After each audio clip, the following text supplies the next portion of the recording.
Assalamualaikum warahmatullahi wabarakatuh. Alhamdulillah rabbil alamin. Wassalatu wassalamu ala Rasulillah wa ala alihi wa sahbihi wa mawalah. Wala haula wala quwwata illa billah. Amma ba'du. Yang terhormat Bapak Haji Zainal Muttaqin STHI MA selaku dosen pengampu mata kuliah Ushul Tafsir wa Qawaidul. Baik, mohon maaf Bapak, saya memperkenalkan diri saya. Nama saya Rizky Sofiani dengan NIM 933808220 atau 20102082. Kelas 4C dari Prodi Ilmu Al-Quran dan Tafsir. Baik, saya di sini akan menjelaskan atau mempresentasikan ulang tentang tugas yang sudah Bapak berikan pada minggu lalu, yaitu menerjemahkan isi dari bagian kitab Qawaid Tafsir As-Sabt. Pada kali ini saya memiliki bagian pada halaman 19 dari kitab tersebut. Sebelum saya merujuk pada halaman tersebut, perlu saya jelaskan ulang jelaskan secara umum tentang kitab ini, bahwa pada tahun 1999 telah terbit atau muncul kitab yang secara khusus membahas dengan lengkap masalah yang melingkupi kaidah penafsiran atau kaidah tafsir, yaitu yang disebut dengan kitab Qawaid Al-Tafsir Jam'ah wa Dirasatan. Kitab ini merupakan kitab karya Khalid bin Utsman As-Sabt, atau kitabnya yang terkenal disebut dengan Qawaid At-Tafsir As-Sabt. Nah, buku ini bisa dikatakan buku yang luar biasa. Karena apa? Karena buku ini atau kitab ini sebelum-sebelumnya itu terdapat kitab-kitab yang hanya menerangkan aspek-aspek ilmu Al-Quran tanpa mempertajamnya. Ya, jadi sebelum adanya kitab ini Qawaid At-Tafsir, sebelumnya sudah terdapat buku-buku di mana yang hanya menjelaskan atau menerangkan aspek-aspek ilmu Al-Quran tanpa menajamkannya pada penjelasan tersebut. Nah, hadirnya buku ini justru mampu menjadi sebuah kaidah yang siap untuk dipakai para mufassir atau siap dikaji. Kenapa demikian? Karena kitab ini dilengkapi dengan contoh-contohnya dari beberapa aspek ilmu Al-Quran tersebut. Dalam kitab ini beliau Khalid ibnu Utsman As-Sabt telah berhasil menyusun beberapa kaidah yang berjumlah 213 kaidah tafsir dan terbagi ke dalam 28 pokok bahasan. Nah, baik seperti itu secara umum tentang kitab tersebut. Baik, langsung saja pada bagian saya halaman 19, di mana pada halaman ini merupakan terusan pembahasan dari pokok bahasan kaidah tafsir yang membahas pada bab al-am wa khos atau am dan khos. Pada halaman 19 yang pertama yaitu kaidah idza kana awalul kalam khossan wa akhiruhu bizighatan al-am ila akhirih, yang mana menjelaskan tentang bila awal kalimat khusus dan akhir kalimat umum, maka kekhususan awalnya itu tidak menghalangi keumuman akhirnya.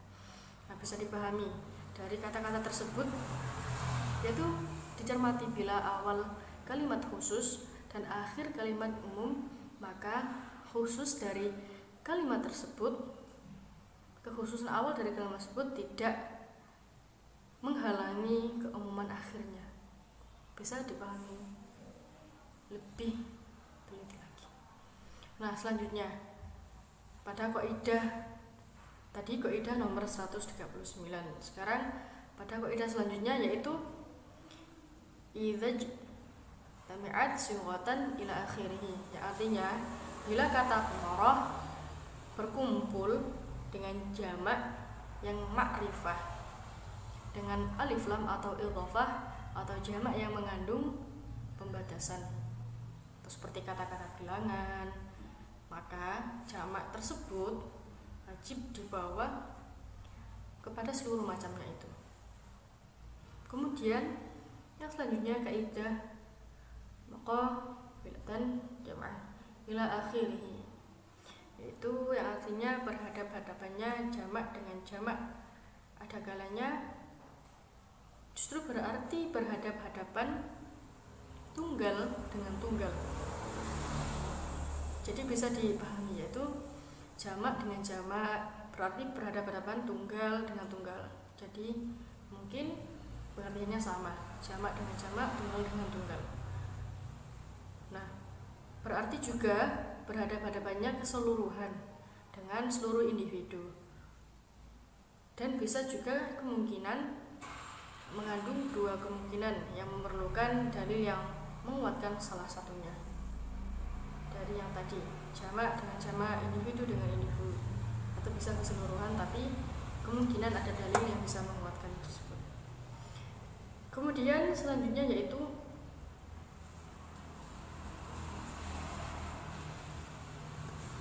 kaidah yang artinya biasanya bila jamak berhadap-hadapan dengan mufrad, hal itu tidak membuat mufrad menjadi umum. Namun ada kalanya membuatnya menjadi umum karena keumuman jamak di hadapannya itu. Bisa dipahami, yaitu apabila ada jamak yang jamaknya itu berhadap-hadapan dengan mufrad, maka hal yang tadi jamak dengan mufrad itu berhadapan, itu tidak membuat mufradnya menjadi umum. Nah, perlu digarisbawahi, bila ada jamak yang berhadapan atau yang bertemu dengan mufrad, maka mufradnya tidak menjadi umum. Namun ada namanya, ada kalanya membuat menjadi umum karena keumuman jamak di hadapannya itu. Seperti itu.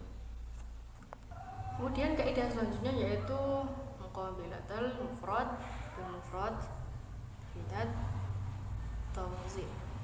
Yang artinya yaitu berhadap-hadapannya mufrad dengan mufrad, maka bisa mengandung arti pendistribusian.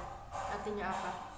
Jika ada sebuah mufrad dengan mufrad yang bertemu, jadi mufrad bertemu dengan mufrad, maka arti dari pertemuannya itu bisa didistribusikan atau bisa dilanjutkan. Kemudian yang selanjutnya yaitu kaidah al-ibarah bi'amum ila akhirih, yang artinya patokan adalah umumnya lafaz bukan khususnya sebab. Bisa kita cerna, patokan adalah umumnya lafaz bukan khususnya sebab. Kemudian kaidah selanjutnya yaitu hudzafa muta'allam ila akhirih, yang artinya yaitu berita tetap pada keumumannya sampai terdapat yang mengkhususkannya. Kaidah selanjutnya yaitu al-khabaru ala amumah, yang artinya pernyataan sebab mutlak termasuk ke dalam am. Nah, kaidah selanjutnya yaitu keumuman pada manusia memastikan pula keumuman pada situasi, waktu, tempat, dan segala yang berkaitan dengannya. Nah, kaidah yang terakhir dari pembahasan am yaitu keumuman makna hanya dipahami berdasar penggunaan yang diacu sesuai situasi dan kondisinya. Kemudian yang selanjutnya yaitu pada kaidah yang kedua pokok pembahasan am dan khas yaitu al-khas. Kaidahnya idza warada syarta ila akhirih, artinya bila syarat pengecualian, sifat, batasan, atau penunjukan dengan dzalika terdapat setelah kata-kata dan kalimat yang bersambungan semuanya tadi, syarat, pengecualian, sifat, dan lain-lain. Kalimat-kalimat yang bersambungan semuanya kembali pada keseluruhan itu, kecuali ada indikasi lain atau ada sebab-sebab tertentu. Baik, mungkin itu penjelasan dari kitab Qaidah Tafsir karya As-Sabat atau Khalid bin Uthman As-Sabat pada halaman 19. Kurang lebihnya mohon maaf. Bila ada kesalahan atau kekurangan, maka mohon maaf yang sebesar-besarnya dan mohon untuk bimbingan dari Bapak Zainal Mutaqin